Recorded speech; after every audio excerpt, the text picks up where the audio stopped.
Det her, det er fremgangen i. Skide godt.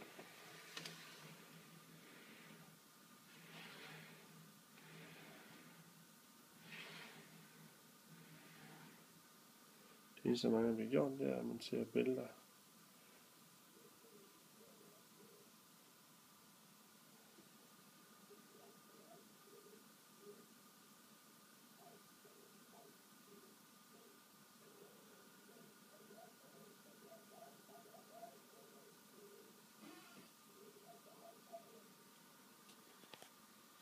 Så den spejlen lige sidder.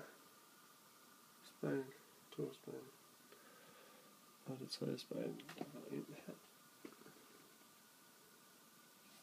Og så formentlig komme ud igennem tuden. Så er det bare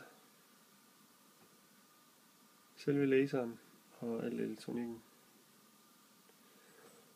Så er den vist klar.